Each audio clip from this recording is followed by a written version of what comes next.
আসসালামু আলাইকুম, স্বাগত জানাচ্ছি চ্যানেলের সংবাদে আমি রিদিতা রেজা। শুরুতেই জানিয়ে দিচ্ছি ফ্রেশ আটা ময়দা সুজি সংবাদ শিরোনাম।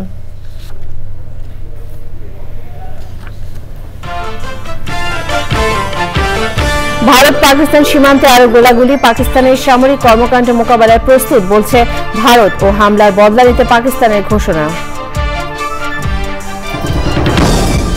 ভারত পাকিস্তান সংঘাতে নিরপেক্ষ তদন্ত চেয়ে দুদেশকে শান্ত থাকতে চীনের আহ্বান, সংঘাত বাড়লে পরিস্থিতি জটিল হওয়ার আশঙ্কা।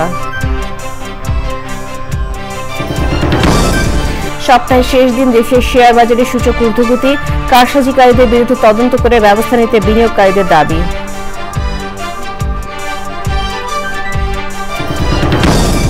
জামায়াত নেতা এটিএম আজহারের মৃত্যুদণ্ডাদেশের বিরুদ্ধে আপিলের রায় 27 মে, অশুদ্ধোদ্দেশ্যে আইন ব্যবহারের অভিযোগ।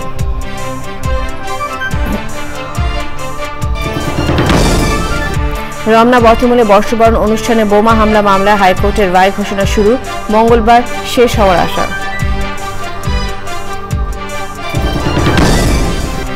রবীন্দ্রনাথের সাহিত্যের বিশাল অংশ জুড়ে প্রকৃতি, লেখনীতে পরিবেশের প্রতি ভালোবাসা, মমত্ববোধ, দায়বদ্ধতার প্রকাশ।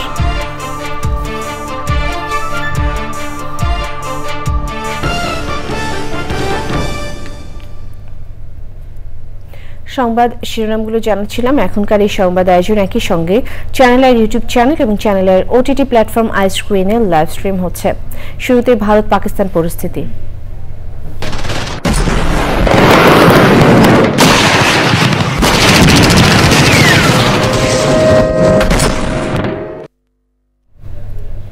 সর্বদলীয় বৈঠক শেষে ভারতের প্রতিরক্ষা মন্ত্রী রাজনাথ সিং বলেছেন, পাকিস্তানের যে কোনো প্রতিশোধমূলক কর্মকাণ্ড মোকাবেলায় ভারতীয় সেনারা প্রস্তুত।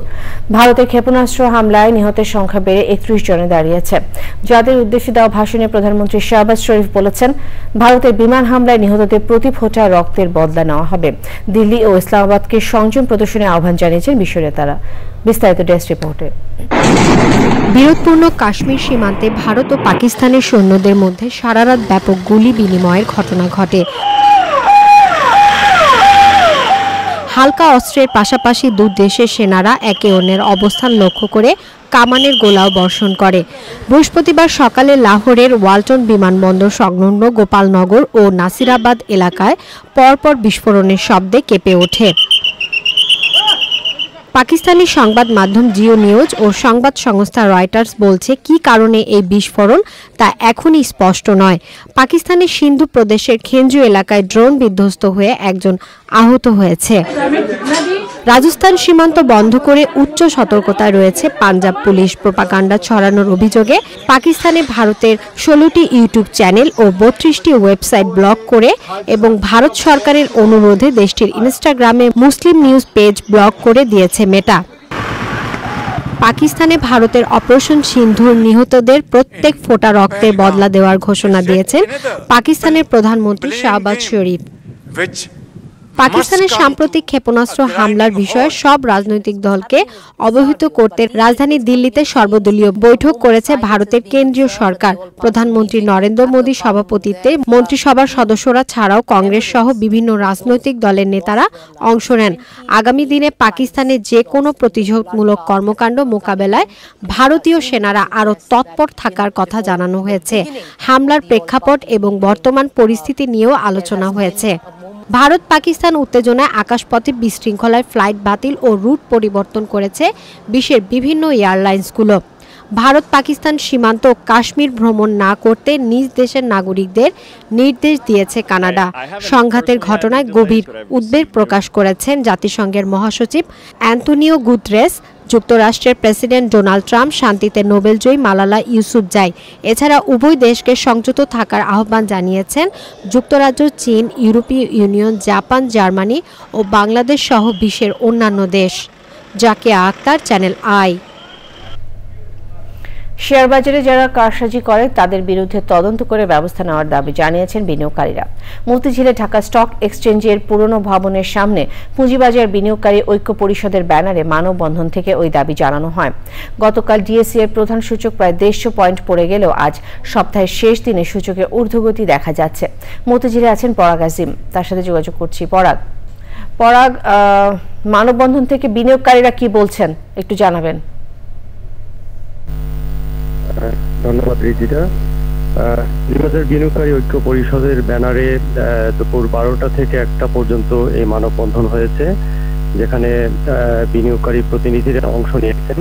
আপনি জানেন যে গতকাল ভারত পাকিস্তান যুদ্ধের জেরে ঢাকা শেয়ার বাজারে, দেশের প্রধান শেয়ার বাজার যে ঢাকা স্টক এক্সচেঞ্জ, সেই ডিএসির যে প্রধান সূচকটি সেটি প্রায় 150 পয়েন্ট পড়ে গিয়েছিল, যেটা অভিযোগ করেছেন বিনিয়োগকারীরা যে কারসাজি করে ভারত পাকিস্তান যুদ্ধকে একটি কারণ দেখিয়ে আসলে এই কাজটি করা হয়েছে, যেটি আসলে যেখানে ভারতের ইন্ডেক্স প্লাসে ছিল, পজিটিভ ছিল, সেখানে বাংলাদেশ এই যুদ্ধের বাইরে থেকেও বাংলাদেশের সবচেয়ে বেশি দরপতন হয়েছিল গতকাল। এর প্রতিবাদে আসলে মানববন্ধনে আজকে বিনিয়োগকারীরা দাঁড়িয়েছিলেন ডিএসি মতিঝিলে, ডিএসি পূর্ণভবনের সামনে, এবং তারা বেশ কিছু দাবি জানিয়েছেন। এর মধ্যে অন্যতম হচ্ছে যে যারা কারসাজি করছে বছরের পর বছর, তাদেরকে আসলে খুঁজে বের করে আইনের আওতায় আনা এবং দৃষ্টান্তমূলক দেওয়া, যাতে শেয়ার বাজারকে নিয়ে কারসাজি করতে না পারে।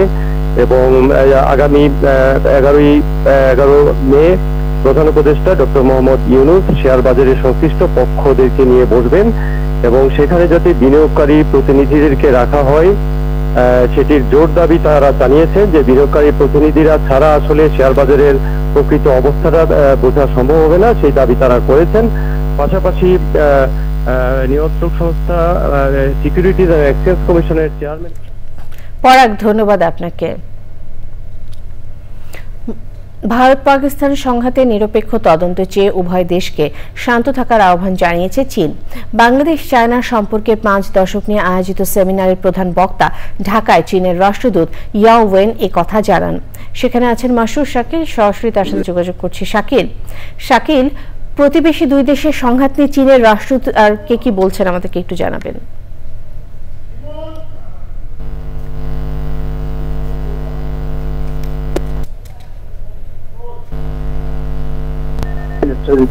স্ট্র্যাটেজিক স্টাডিজ বিসে এই সেমিনার আয়োজন করা হয়েছিল। সেখানে প্রধান বক্তা ছিলেন চীনের রাষ্ট্রদূত ইয়াও ওয়েন। তিনি তার বক্তব্যে বলেছেন যে দু দেশের মধ্যে যে সংঘাত চলছে সেটা কোনোভাবেই কাম্য নয়, দ্রুত তাদের শান্ত হওয়া উচিত, নাহলে পুরো পরিস্থিতি আরো জটিল আকার ধারণ করতে পারে। এবং যদি কোনো সন্ত্রাসী ঘটনা ঘটে থাকে সেটি তারা নিরপেক্ষ তদন্ত চেয়েছে। এটি হলো ভারত এবং পাকিস্তানের মধ্যে যে সংঘাত চলছে সেটি নিয়ে তার মন্তব্য। দ্বিতীয়টি হলো রোহিঙ্গা ইস্যুতে সে কথা বলেছে, যে রোহিঙ্গা ইস্যুতে সে বলেছে যে জাতিসংঘ এবং বহুপাক্ষিক সংস্থাগুলোর সাথে চীন কাজ করছে এবং ভবিষ্যতেও কাজ করবে। এবং করিডোরের ইস্যুতে বলেছে যে তারা আগে চিজ ফায়ার করিডোর নিয়ে তারা পক্ষ নয়, তবে তারা চিজ ফায়ার করতে চায়। আরাকান আর্মির সাথে মিয়ানমার যে চিজ ফায়ার নিয়ে তারা কাজ করছে সেটি তারা চালিয়ে যেতে চায়, কারণ একটি নিরুপদ্রব বা শান্ত আর রাখাইন অঞ্চল না হলে সেখানে রিপার্টেশন করার সুযোগ তৈরি হবে না। তৃতীয় হলো তিস্তা ইস্যু নিয়ে বলেছে, তিস্তা প্রকল্পে তারা কাজ করতে আগ্রহী। এটি বাংলাদেশের ব্যাপার, বাংলাদেশ যখনই সিদ্ধান্ত নেবে তখনই তারা তিস্তা ইস্যু নিয়ে, তিস্তা প্রকল্প নিয়ে কাজ শুরু করার জন্য প্রস্তুত রয়েছে। মূলত সেমিনারে দু দেশের মধ্যে যে 5 দশকের সম্পর্ক সেটা নিয়েই মূলত সেমিনারটি অনুষ্ঠিত হয় এবং সেখানে ওনার প্রশ্নের উত্তর দেন এবং নিজের বক্তব্য রাখেন চীনের রাষ্ট্রদূত, ঢাকায় নিযুক্ত চীনের রাষ্ট্রদূত ইয়াও ওয়েন। শাকিল, ধন্যবাদ আপনাকে। সার্জিক্যাল স্ট্রাইক চালালেও এখনই ভারত ও পাকিস্তানের বড় যুদ্ধের সম্ভাবনা নেই বলে মনে করছেন আন্তর্জাতিক সম্পর্ক বিশ্লেষকরা। যুদ্ধের মাধ্যমে কাশ্মীর ইস্যুর সমাধান সম্ভব হবে না বলেও মন্তব্য করে তারা বলেন, প্রতিবেশী দেশগুলো আলোচনার উদ্যোগ নিলে এই ইস্যু স্থায়ী সমাধান হতে পারে। রিয়াজ ইসলামের রিপোর্ট। ভারত শাসিত জম্মু কাশ্মীরের পেহেলগামে 26 পর্যটককে হত্যার জন্য পাকিস্তানকে দায়ী করে পাকিস্তানের আজাদ কাশ্মীর সহ কয়েকটি স্থানে হামলা চালায় ভারত। জবাবে পাল্টা হামলা করে পাকিস্তানও। দুই পারমাণবিক শক্তিধর দেশের দ্বন্দ্বে প্রতিবেশী দেশগুলোর মধ্যে বাড়ছে উদ্বেগ। আন্তর্জাতিক সম্পর্ক বিশ্লেষকরা বলছেন, ভারত পাকিস্তানে হামলার পরেও পারমাণবিক শক্তিধর দুই প্রতিবেশী রাষ্ট্রের মধ্যে যুদ্ধের সম্ভাবনা কম। তো আমার মনে হয় জনগণও চাইবে না, জনগণ হয়তো আপাতত পাকিস্তানের জনগণ হয়তো চাইবে যে একটা পাল্টা জবাব যেন পাকিস্তান দেয়, সেটা হয়তো চাইবে, এবং ওটা যদি বড় আকারে হয় তাহলে ভারতও হয়তো চাইবে। এরকম একটা অবস্থা হয়তো থাকবে। পাল্টাপাল্টি কতগুলো স্ট্রাইকের মধ্যে, কিন্তু দুজনেই যদি এখন বড় যুদ্ধের মধ্যে চলে যায়, প্রথম প্রশ্ন করতে হবে আমি করে লাভটা কি। তো আমাকে একসময় তো আমাকে থামতে হবে, তখন কি হবে? যুদ্ধের মতো বড় ব্যয় করতে চাইবে না ভারত পাকিস্তান। বিশ্লেষকরা বলছেন ওই দুই দেশের জনগণ সরকারের উপর চাপ প্রয়োগ করলে সংকটের সমাধান সম্ভব। বর্তমানে যুদ্ধ কিন্তু প্রচণ্ড ব্যয়বহুল, এখন সেই ব্যয়টা গ্রহণ করতে পারবে কিনা পাকিস্তান আমি যদি বলি, ঠিক একইভাবে ভারত, কারণ তারা তো তাদের জনগণ তো আসলে চাইবে যে তার উন্নয়ন, তার ছেলেমেয়েরা যেন একটা বড় অর্থনৈতিক কাঠামোর মধ্যে যায়। সেটা যদি না হয় তাহলে একটা বড় প্রেশার পড়তে পারে। ওই প্রেশারটা আসলে আমি মনে করি সমাধান একটা হওয়ার সম্ভাবনা আছে। ভারত ও পাকিস্তান যুদ্ধাবস্থা বাংলাদেশের অর্থনীতি, নিরাপত্তা এবং পররাষ্ট্রনীতিতে প্রভাব ফেলতে পারে বলে মনে করছেন বিশ্লেষকরা। রিয়াজ ইসলাম, চ্যানেল আই, ঢাকা। এবারে অন্যান্য প্রসঙ্গ। আগামী 27 মে মানবতা বিরোধী অপরাধের মামলায় জামায়াত নেতা এটিএম আজহারুল ইসলামের মৃত্যুদণ্ডাদেশের বিরুদ্ধে করা আপিলের রায় ঘোষণা করবেন আপিল বিভাগ। আজহারের আইনজীবী বলেছেন, সংঘবদ্ধ অবিচারের শিকার হলেও এখন ন্যায় বিচার চান তারা। অসৎ উদ্দেশ্যে আইনকে ব্যবহার করা হয়েছে বলেছে প্রসিকিউশন। মাজহালক মান্না রিপোর্ট। গত 6 মে মানবতা বিরোধী অপরাধের মামলায় জামায়াত নেতা এটিএম আজহারুল ইসলামের মৃত্যুদণ্ডের রায়ের বিরুদ্ধে আপিল শুনানিতে যুক্তি উপস্থাপন শুরু করে আসামিপক্ষ।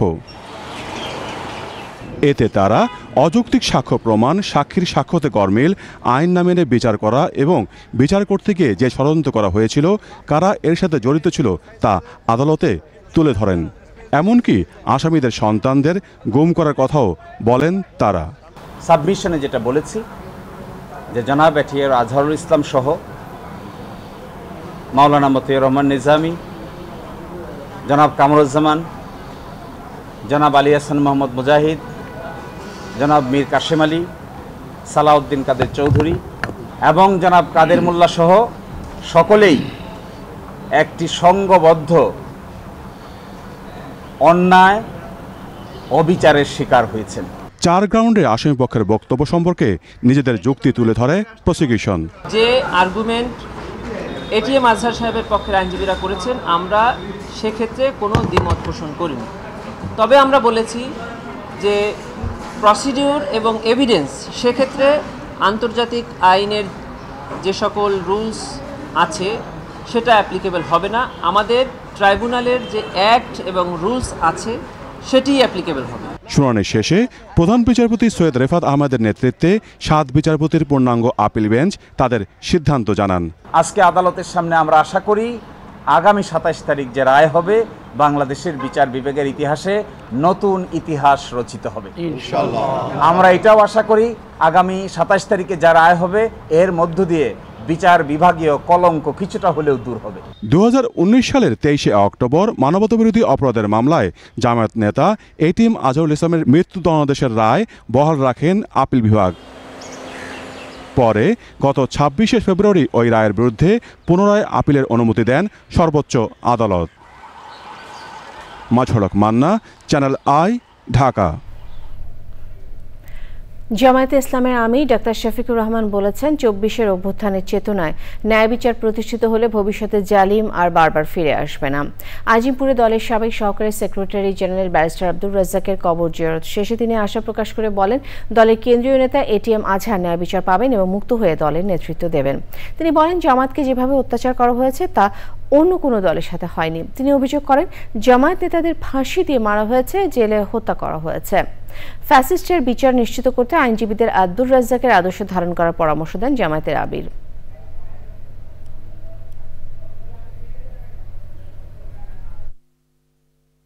এই যে 24-এর আন্দোলনে যারা শহীদ হলো, যারা পঙ্গু আহত হলো, যারা জীবনের তরে জিন্দা শহীদ হয়ে এখন বিছানায় পড়ে আছে, কাতরাচ্ছে, অন্ধ হয়ে, প্যারালাইজড হয়ে, তারা যেন ন্যায় বিচারটা পায়। এই ন্যায় বিচার যদি নিশ্চিত হয় তাহলে আগামীতে কোনো জালিমের জন্ম এই দেশে হবে না।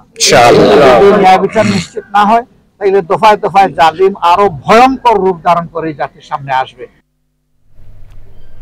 সাবেক প্রধানমন্ত্রী ও বিএনপি চেয়ারপারসন বেগম খালেদা জিয়া রাজনীতিতে কতটুকু সক্রিয় হবেন তা তার স্বাস্থ্য ও চিকিৎসকদের পরামর্শের উপর নির্ভর করবে। নয়াপল্টনে কেন্দ্রীয় কার্যালয়ে সংবাদ সম্মেলনে এমন মন্তব্য করে বিএনপির সিনিয়র যুগ্ম মহাসচিব রুহুল কবির রিজভী জানিয়েছেন, পুরোপুরি সুস্থ না হলেও আগের চেয়ে ভালো আছেন বেগম জিয়া।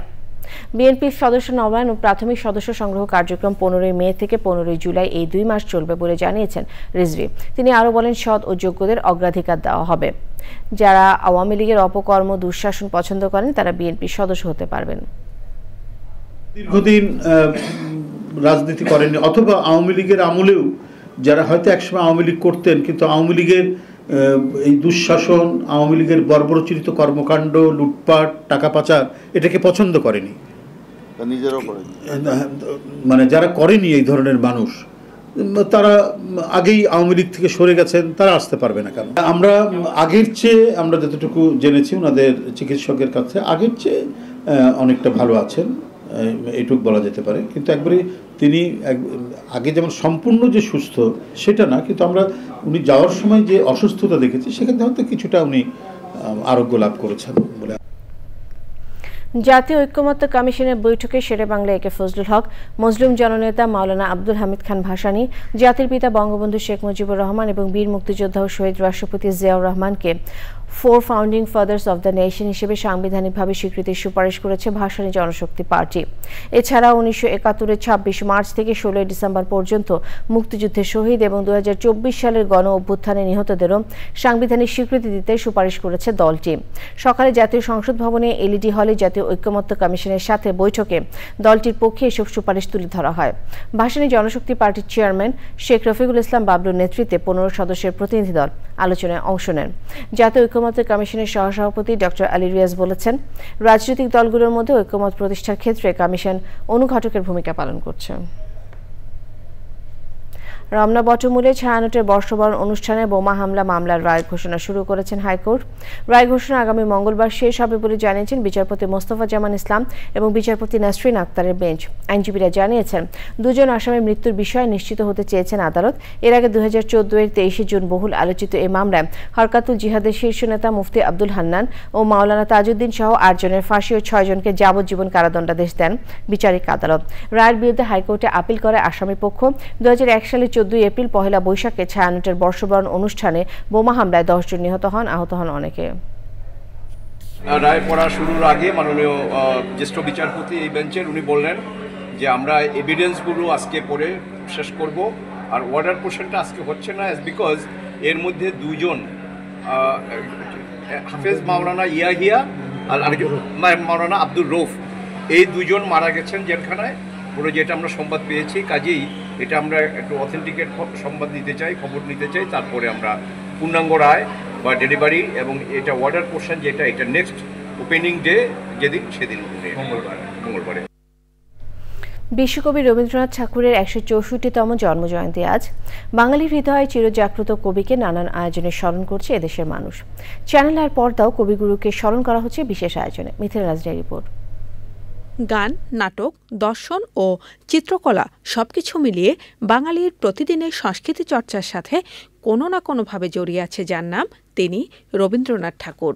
1861 সালের 25শে বৈশাখ কলকাতার জোড়াসাঁকোর ঠাকুর বাড়িতে যার জন্ম।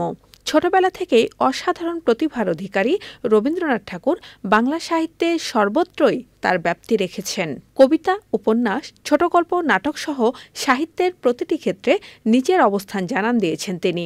সাহিত্যে অবদানের জন্য নোবেল পান 1913 সালে। গান দিয়ে শুরুর বিশেষ আয়োজন দিয়ে কবিগুরু রবীন্দ্রনাথ ঠাকুরকে নানা অনুষ্ঠানের মধ্য দিয়ে স্মরণ করছে চ্যানেল আই। থাকছে বিশিষ্ট রবীন্দ্রসঙ্গীত শিল্পী ও সঙ্গীত শিক্ষা প্রতিষ্ঠান ছায়ানটের অন্যতম প্রতিষ্ঠাতা প্রয়াত সঞ্জিতা খাতুনকে উৎসর্গ করে অনুষ্ঠান সরাসরি রবীন্দ্রনাথ। রবীন্দ্রনাথ স্মরণে রয়েছে চলচ্চিত্র চারুলতা। নিয়ে চারু এত বাড়াবাড়ি করছে কেন?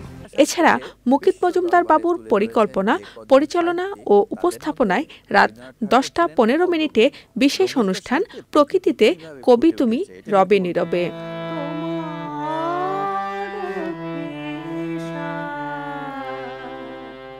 রাত 12:30টায় আরও থাকছে রবীন্দ্রসঙ্গীত শিল্পী অনিমা রায়ের একক সঙ্গীতানুষ্ঠান এলেম নতুন দেশে। Mithila Nasrin, channel I, Dhaka. রবীন্দ্রনাথের সাহিত্যের বিশাল অংশ জুড়ে রয়েছে প্রকৃতি। সবখানে প্রকৃতির প্রতি তার গভীর অনুরাগ এবং প্রকৃতির সৌন্দর্য বর্ণনা করেছেন সুনিপুণভাবে। তার শিল্পচিন্তা ও চেতনায় প্রকৃতি অন্য এক অনুষঙ্গ। নানা কথামালায় তিনি বলেছেন প্রকৃতি ও পরিবেশের কথা। দীর্ঘ জীবন প্রবাহে তার লেখনীতে তাই প্রকৃতির প্রতি ভালোবাসা, মমত্ববোধ আর দায়বদ্ধতা প্রকাশ করেছেন। রবীন্দ্র জয়ন্তী উপলক্ষে আফরোজা হাসির ডেস্ক রিপোর্ট।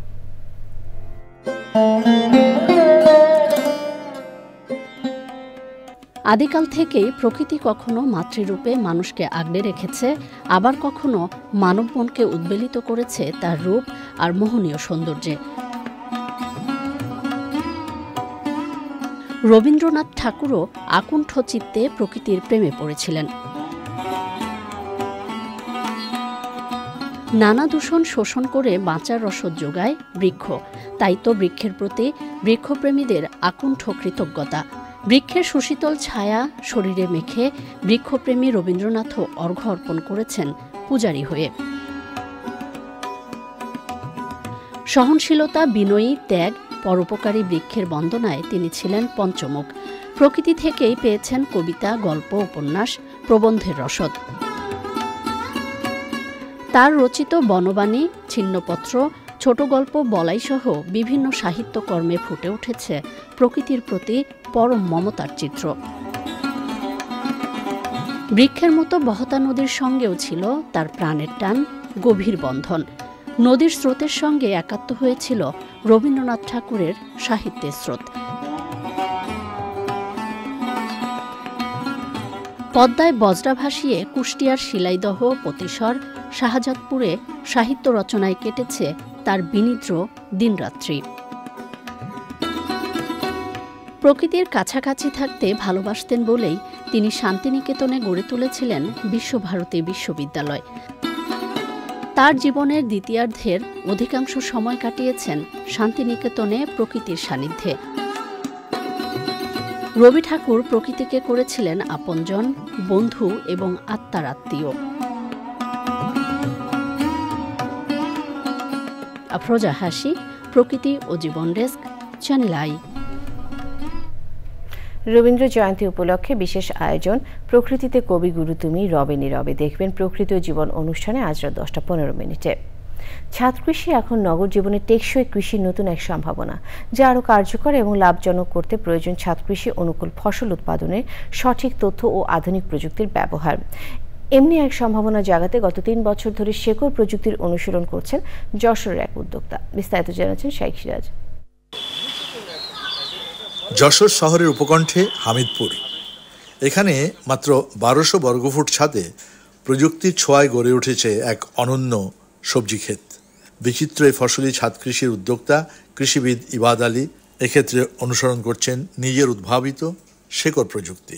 মূলরমের সংখ্যা যত বেড়ে যাবে উৎপাদন তার তত বাড়বে, কিন্তু আমি যদি ড্রামে দেই তখন অল্প জায়গায় মূলরমের সংখ্যাটা কমে যায়, তখন ওই শিকড়টা চারদিকে সরাইতে পারে না। এর জন্য যে 4 ইঞ্চি মাটি দরকার, কিন্তু আমি যদি 16 ইঞ্চি ড্রামে দেই তাহলে নিচে যে 12 ইঞ্চি মাটি থাকলেও অকেজো থাকলো, কারণ ওখান থেকে সে ভিটামিন মিনারেল নিতে পারতেছে না। কিন্তু ওইটাকে যদি আমি পাশে বাড়াইতে পারি তাহলে ওর অনেক জায়গা পায়, মূলরমের সংখ্যা বেড়ে যায়, নিজে সহজে খাবারটা গ্রহণ করতে পারে এবং সে একেবারেই জমির মতো ফসল দিবে।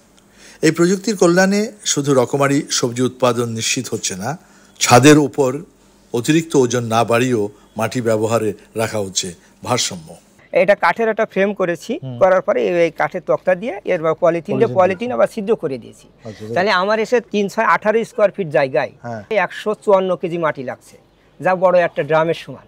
সেখানে সেই মাটিটাকে আপনি ছড়িয়ে জি সেটা ছড়িয়ে দিয়েছি। তার গবেষণা বলছে 1 বছরে এই পদ্ধতিতে বিনিয়োগের 5 গুণ লাভ আনা সম্ভব। 5000 টাকা যদি আমি ইনভেস্ট করি ছাদে, তা 1 বছরে 25,000 টাকা সম্ভব। মাটি, পানি, সারের পরিমিত ব্যবহারের মাধ্যমে বেড পদ্ধতিতে শেকড় প্রযুক্তিতে ছাদ কৃষি ইতিমধ্যেই প্রমাণ করেছে ফসলের উৎপাদন বাড়িয়ে দেয়। যারা শহরে নগরে ছাদ কৃষি কিংবা আঙিনায় করছেন তাদের জন্য এই প্রযুক্তিটি একটি লাক্সরি প্রযুক্তি হতে পারে, যা ইতিমধ্যেই যশোরের ইবাদ আলী প্রমাণ করেছেন। যশোরের হামিদপুর থেকে শাইখ সিরাজ, চ্যানেল আই। নানা আনুষ্ঠানিকতায় বিশ্বকবি রবীন্দ্রনাথ ঠাকুরের 164তম জন্মবার্ষিকী উদযাপন করছে রবীন্দ্র বিশ্ববিদ্যালয়। সকালে সিরাজগঞ্জের শাহজাদপুরে বিশ্ববিদ্যালয়ের একাডেমিক ভবনে রবীন্দ্রনাথ ঠাকুরের প্রতিকৃতিতে শ্রদ্ধা জানান রবীন্দ্র বিশ্ববিদ্যালয়ের উপাচার্য প্রফেসর ডক্টর এস.এম. হাসান তালুকদার। সে সময় ছিলেন বিশ্ববিদ্যালয়ের উপ উপাচার্য professor doctor Suman Kanti Barua, treasurer professor doctor Firoz Ahmed, বিভিন্ন বিভাগের চেয়ারম্যান, শিক্ষক, শিক্ষার্থী, কর্মকর্তা, কর্মচারীরা। এরপর বিশ্বকবির প্রতি শ্রদ্ধা জানিয়ে 1 মিনিট নীরবতা পালন করা হয়। পরে এক আলোচনায় রবীন্দ্র বিশ্ববিদ্যালয়ের উপাচার্য বলেন, রবীন্দ্রনাথ ঠাকুরের সাহিত্যকর্মে যে চিন্তা, দর্শন ও সৌন্দর্য সৃজিত হয়েছে তা একদিকে যেমন বিশ্ব সাহিত্যের অমূল্য সম্পদ, অন্যদিকে বিশ্ব শান্তির প্রেরণা। 27 ও 28 মে শাহজাদপুরে রবীন্দ্র জন্মোৎসব এর ঘোষণা দেন তিনি। আলোচনা শেষে রবীন্দ্র বিশ্ববিদ্যালয়ের শিক্ষক ও শিক্ষার্থীরা রবীন্দ্রসঙ্গীত পরিবেশন করেন।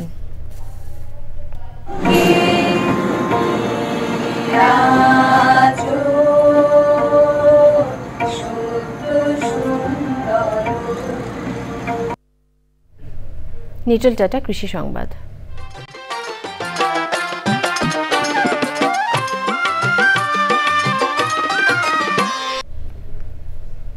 বরিশালের বোরো ধানের ভালো ফলন হয়েছে। আবহাওয়া অনুকূলে থাকলে দ্রুত ধান ঘরে তোলা যাবে বলে জানান কৃষক। প্রকৃতি সংবাদ।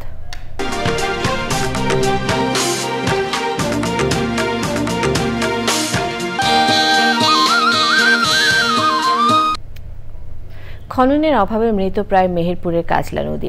নাব্যতা হারিয়ে ফসলি জমিতে পরিণত হয়েছে নদীটি। রাজনৈতিক ছত্রছায়ায় নদীর জমি দখল করে চলছে চাষাবাদ। স্থানীয়দের অভিযোগ, কাজলা নদী খননের নামে কোটি টাকা আত্মসাৎ করেছেন সংশ্লিষ্টরা। প্রাণ প্রকৃতি রক্ষায় নদীটি পুনঃখননের দাবি তাদের। খেলার খবর।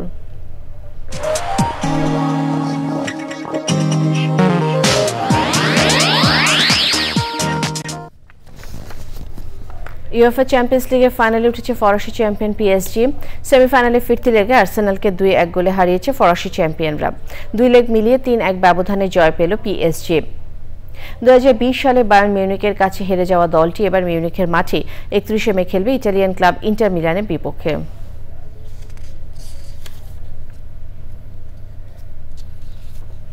সিঙ্গাপুরের বিপক্ষে 10 জুন এএফসি এশিয়ান কাপ বাছাইয়ের ম্যাচকে সামনে রেখে জুনে জাতীয় দলের ক্যাম্পে যোগ দেবেন কানাডিয়ান প্রবাসী ফুটবলার শামিত সোং। 31 মে থেকে কোচ হাভিয়ার ক্যাবেরা ক্যাম্প শুরুর ঘোষণা দিলেও শুরুর দিকে পাওয়া যাবে না শামিতকে। কানাডার ঘরোয়া লিগে ক্লাব ক্যাভালেরি এফসির হয়ে 1 জুন ম্যাচ শেষ করেই ঢাকার বিমান ধরবেন শামিত। এতে বাংলাদেশে পৌঁছলেও 5 জুন বাংলাদেশের প্রস্তুতি ম্যাচে অংশ নেওয়া নিয়ে রয়েছে সংশয়। বাংলাদেশি পাসপোর্ট পাওয়ার 24 ঘন্টার ব্যবধানে 6 মে ফিফা প্লেয়ার স্ট্যাটাস কমিটি থেকে বাংলাদেশের হয়ে খেলার অনুমোদন পান এই মিডফিল্ডার। লাল সবুজের জার্সিতে খেলার বৈধতা পেয়ে উচ্ছ্বসিত বাংলাদেশি বংশোদ্ভূত ফুটবলার শামিত সোম, যা এক ভিডিও বার্তায় জানিয়েছেন তিনি।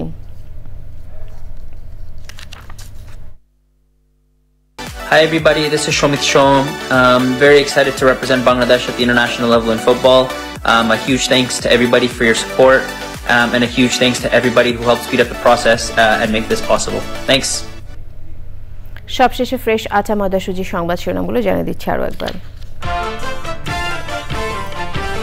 ভারত পাকিস্তান সীমান্তে আরো গোলাগুলি, পাকিস্তানের সামরিক কর্মকাণ্ড মোকাবেলায় প্রস্তুত বলছে ভারত ও হামলার বদলা নিতে পাকিস্তানের ঘোষণা।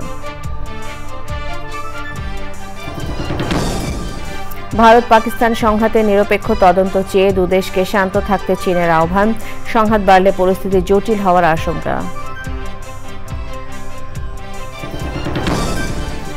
সপ্তাহের শেষ দিন দেশের শেয়ার বাজারে সূচকে ঊর্ধ্বগতি, কারসাজিকারীদের বিরুদ্ধে তদন্ত করে ব্যবস্থা নিতে বিনিয়োগকারীদের দাবি।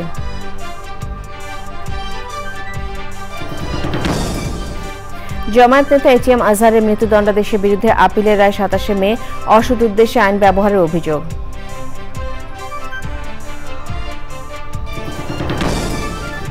রমনা বটমূলে বর্ষবরণ অনুষ্ঠানে বোমা হামলা মামলায় হাইকোর্টের রায় ঘোষণা শুরু, মঙ্গলবার শেষ হওয়ার আশা।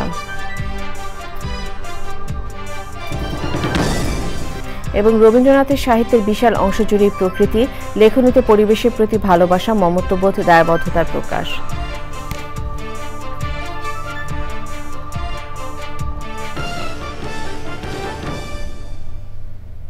চ্যানেলে সর্বশেষ সংবাদ জানতে ভিজিট করুন channelonline.com-এ। যুক্ত থাকুন আমাদের সোশ্যাল মিডিয়া প্ল্যাটফর্মগুলোর সাথে। শেষ করছি চ্যানেলের সংবাদ। ধন্যবাদ।